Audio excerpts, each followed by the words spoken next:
Once upon a time படம் பார்த்துட்டு வரேன் நான். படம் வந்து ஃபஸ்ட் ஹாஃபு ரொம்ப ரொம்ப ஸ்லோவாக இருக்குது. என்ன தான் சொல்ல வராங்க, ஏது தான் சொல்ல வராங்க ஒன்றுமே புரியல. 5 குடும்பத்தோட கதை தனித்தனியாக போகுதுன்றதை புரிஞ்சுக்கிறதுக்கே இடைவேளை வரைய போச்சு. அதுக்கப்புறம் வந்து படத்தை ஒரு மாதிரி கொண்டு வந்து ஜாயின் பண்ணி ஒரு மாதிரி கொண்டு வந்துட்டாங்க. ஆனால் படத்தில் வந்து என்ன சொல்யூஷன்னு, அதாவது ஒரு முக்கியமான கருத்து சொல்லியிருக்காங்க. என்ன தான் இருந்தாலும் நம்ம அவசரப்பட்டு முந்திரி கொட்டை மாதிரி எடுக்கிற ஒரு முடிவினால் ஒரு குடும்பமும் ஸ்பாயில் ஆகும், எல்லாருடைய லைஃபுமே ஸ்பாயில் ஆகும். ஒரு அப்பாவியாக இருந்தால் அவனுடைய லைஃபும் ஸ்பாயில் ஆகும், நம்மளுடைய லைஃபையும் ஸ்பாயில் ஆகும். அப்பாவியாக இருந்தால் அவன் லைஃபும் ஸ்பாயில் ஆகும், நம்ம லைஃபும் ஸ்பாயில் ஆகும் அப்படின்ற கருத்தை வந்து அவசரப்பட்டு எந்த முடிவுமே இருக்கக்கூடாது. எதையுமே பொறுமையாக பார்த்து, அதாவது அந்த கல்யாணத்துக்கு பொண்ணு பார்க்குற விஷயமா இருந்தாலும் சரி, எந்த விஷயமா இருந்தாலும் பார்த்து தான் ஒருத்த மாப்பிள்ளை கிடச்சிட்டான்ற உடனே கல்யாணம்லாம் பண்ணிடக்கூடாது. பல விதமாக யோசித்து தான் கல்யாணம் பண்ணோன்ற ஒரு கருத்தை வந்து தவறான ஒரு பையனுக்கு வந்து ஆண்மையே இல்லாத ஒரு பையனுக்கு கல்யாணம் பண்ணி அதை அவங்க அப்பா வந்து தவறாக நடந்து அது மூலம் கர்ப்பமாகி அதை யோசித்து கல்யாணம் பண்ணோன்ற ஒரு பிரமாதமான கருத்தை சொல்லியிருக்காங்க. அதை சொல்லணும்.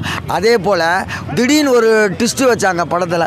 என்ன ட்விஸ்ட்டு வச்சாங்கன்னா, பரத் எந்த ஒரு லேடியை வந்து கொல்றானோ அந்த லேடி தான் வந்து கிட்னியை கொடுக்க போகிற லேடி அப்படின்றது வந்து நல்லா அருமையான ட்விஸ்ட்டாக இருந்தது. அது எனக்கு பிடிச்சிது. இன்னொரு விஷயம் வந்து எனக்கு வந்து சுத்த பைத்தியகாரத்தனமாக இருக்குது. என்னென்னா, அந்த பையன் வந்து லவ் பண்ணுறான். அந்த பையன் லவ் பண்ணும்போது அந்த பொண்ணுக்கு கிட்னி ஃபெயிலியரும் கிடையாது, ஒன்றுமே கிடையாது, அது மாதிரி டாப்பிக்கே கிடையாது. திடீர்னு அந்த பொண்ணுக்கு எங்கே இந்த கிட்னி ஃபெயிலியர் வந்துடும், அது ஏற்றுக்க முடியாது. அவ்வளோ வருஷம் வளர்த்தாங்க அவங்க அம்மாவுக்கு தெரியாது அது கிட்னி ஃபெயிலியரு. கிட்னி ஃபெயிலியர் உள்ள பொண்ணுன்றது அவங்க அம்மா அப்பாவுக்கு தெரியாதா? பரத்துக்கு தெரியாதா? காதலிக்கிற பரத்துக்கு அப்பேற்பட்ட பொண்ணை கல்யாணம் பண்ணிக்கிறானா, அவன் தனக்குரிய தகுதியை வளர்த்துட்டு தான் கல்யாணம் பண்ணிப்பானே தவிர கல்யாணம் பண்ணிவிட்டு அதுக்கப்புறம் 50 லட்சத்துக்கு அலைய மாட்டான். முதல்ல அது ஒரு லாஜிக் உதைக்குது. ரெண்டாவது வந்து கிட்னி ஃபெயிலியர் உள்ள பொண்ணை ஒருத்தன் கல்யாணம் பண்ணிக்கிறான்னா, எவ்வளோ பணக்கார பையனாக இருந்தாலும் டபுக்குன்னு கல்யாணம் பண்ணி கொடுத்துருவான். அவனுக்கு கல்யாணம் பண்ண மாட்டேன்றான். அப்பா அம்மாவுக்கும் அவளுக்கு கிட்னி ஃபெயிலியர்னு தெரியலையாம், பரத்துக்கும் கிட்னி ஃபெயிலியர்னு தெரியலையாம். இது வந்து லாஜிக் பயங்கரமாக உதைக்குது. ஆனால் கடைசியில் வந்து எல்லாருமே செத்துடுற மாதிரி காட்டி, எவன் வந்து பாடுபட்டானா அவனும் செத்துடுறான், எவன் கொண்டானா அவனும் செத்துடுறானா. என்ன கருத்து தான் சொல்ல வர்றீங்க இந்த படத்தில்? ஒன்ஸ் அப்பான் எ டைம் உலகத்தில் இப்படிலாம் நடக்கும், என்ன வேணால் நடக்கும், ஏது வேணால் நடக்கும், நீங்கள் ஜாக்கிரதையாக இருங்க அப்படின்ற மாதிரி ஒன்று இருக்குது. அதில் முக்கியமான ஒரு கருத்து சொன்னாங்க, அது உண்டு எனக்கு பிடிச்சிருக்கு. என்ன கருத்துன்னா, அவசரப்பட்டு எந்த முடிவுமே எடுக்காதீங்க. டக்குன்னு வந்து ஒரு முடிவை எடுத்துவிட்டு அந்த செயலை செஞ்சு முடிச்சுட்டு பின்னாடி அவஸ்தைப்படாதீங்க. ஐயோ இப்படி செஞ்சுட்டோமே, இவன் இவ்வளோ நல்லவனா அவ்வளோ நல்லவனா. இதில் இன்னொரு டெஸ்ட்டு வச்சாங்க. ஆனால் ஒரு கொடுமை பண்ணாங்க பாருங்கள் படத்தில். 1/2 மணி நேரம் விருகம்பாக்கம் வரத்துக்கு வரான்னு சொல்கிறான். நான் படத்தில் உக்காந்துட்டுருக்கேன். அவன் கார் ஓட்டுறதே 3/4 மணி நேரம் ஓட்டுறான். அவனை காட்டும்போது கார் ஓட்டுறதே 3/4 மணி நேரம் 40 நிமிஷம் காட்டு படம். ஆனால் ஃபஸ்ட் ஹாஃப் இல்லை படம் பார்க்கலாம். இப்போ ஃபஸ்ட் ஹாஃப் வந்து கொஞ்சம் ரொம்ப லாகிங்காக கொஞ்சம் அப்படி இப்படி என்ன கதை சொல்ல வராங்க, எது கதை சொல்ல, படத்தை பார்க்கக்கூடாதுன்னு நான் சொல்லலை, நான் படத்தை பார்க்கலாம். ஆனால் ஃபஸ்ட் ஹாஃப் வந்து ரொம்ப ஸ்லோவாக போகுது.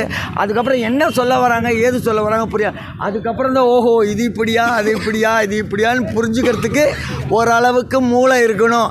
இல்லைன்னா வெளியில் வரும்போது ஆஹா படம் வேஸ்டியான்னு சொல்லி தான் வருவாங்க. நான் எப்படி கிரகிச்சேன் பாருங்க. அதனால தான் எல்லா பாயிண்ட்டையும் நான் சொன்னேன்.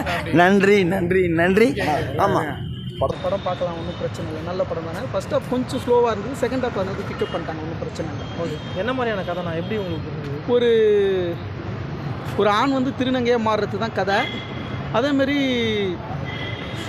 நம்ம அடித்தட்ட மக்கள் வந்து எவ்வளோ கஷ்டப்படுறாங்கன்றத பரத் அருமையாக எடுத்து சொல்லியிருக்காப்புல.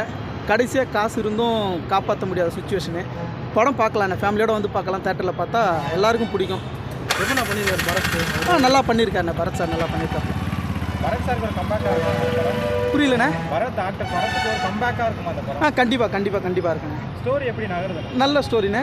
கொஞ்சம் ஸ்லோவாக போச்சு, அது செகண்ட் ஹாஃபில் பிக்கப் பண்ணிட்டாங்கண்ணே. டைட்டில் கேட்ட மாதிரி சொல்லுங்கள். திருநங்கையோட கேரக்டர் எப்படி கதை நல்லா பண்ணியிருக்காங்கண்ணே. ஒரு ஆண் வந்து எப்படி பெண்ணாக மாறுறாங்கிறத முழுமையாக காமிச்சிருக்காங்க இந்த படத்தில். பார்க்கலாம், ஃபேமிலியோட பார்க்கலாம், ஒன்றும் பிரச்சனை இல்லை. டைட்டிலுக்கு ஏற்ற மாதிரி படம் எப்படி ராவா அந்த மாதிரி இருக்கா இல்லை படம் வந்து இப்போ இருக்கிற சென்னை மாரியே அந்த கேங்ஸ்டர் பிரச்சனை, மக்களுடைய பிரச்சனையை எடுத்து சொல்லியிருக்காங்க. என்னென்ன பிரச்சனை இருக்குன்றதை எடுத்து சொல்லியிருக்காங்க. படத்தில் பரத் தவிர வேறு யாரும் நல்லா நடிச்சிருந்தா நல்லா இந்த நாயர்னு ஒரு லேடி இந்த அவங்க நல்லா பண்ணியிருக்காங்க. ஓகே. கிளைமேக்ஸ்லாம் பார்க்கும்போது உங்களுக்கு எப்படி கிளைமேக்ஸு செம சூப்பராக இருக்குண்ணே. கிளைமேக்ஸ் பார்த்து முடிச்சதுக்கப்புறம் தான் படமே முழுமையாக புரியும். அந்த அளவுக்கு சூப்பராக பண்ணியிருக்காங்க. கிளைமேக்ஸ்லாம் சான்ஸே இல்லை, நல்லா இருக்குது. ஃபர்ஸ்ட் ஹாஃப் செகண்ட் ஹாஃப் எப்படி போகலாம்? ஃபர்ஸ்ட் ஹாஃப் கொஞ்சம் புரியல, செகண்ட் ஹாஃப் பக்காவாக புரிஞ்சிடுச்சு. செகண்ட் ஹாஃப் எப்படி நல்லா இருந்தது? சூப்பராக இருந்ததுண்ணே. ஒரே ஒரு பாட்டு தான், பாட்டு நல்லா இருந்தது. ஓகே. ஓகே. 4 ஸ்டோரிஸ் இருக்குது. 4 ஸ்டோரிஸ்லையுமே ஒரு கண் வந்து கனெக்ட் பண்ணுறாங்க. அந்த கண் வந்து லாஸ்ட்டில் வந்துட்டு எப்படி ஒவ்வொருத்தர்கிட்ட இருந்து ஒவ்வொருத்தர் மாறுச்சுன்றதையும் சொல்லியிருக்காங்க. ஸ்டார்டிங்கில் அதுக்கான ஒரு சின்ன ஸ்டோரி இருக்குது.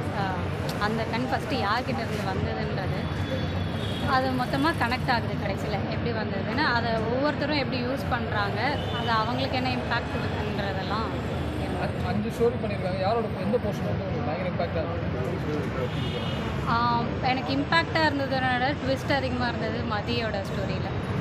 யாரோட போர்ஷன் பரத் தாண்டி பரத் போர்ஷன் அபிராம் தான் பண்ணியிருக்காங்க. அபிராம் போர்ஷன் மட்டும் ஸ்பெஷலாக எப்படி இருக்குது?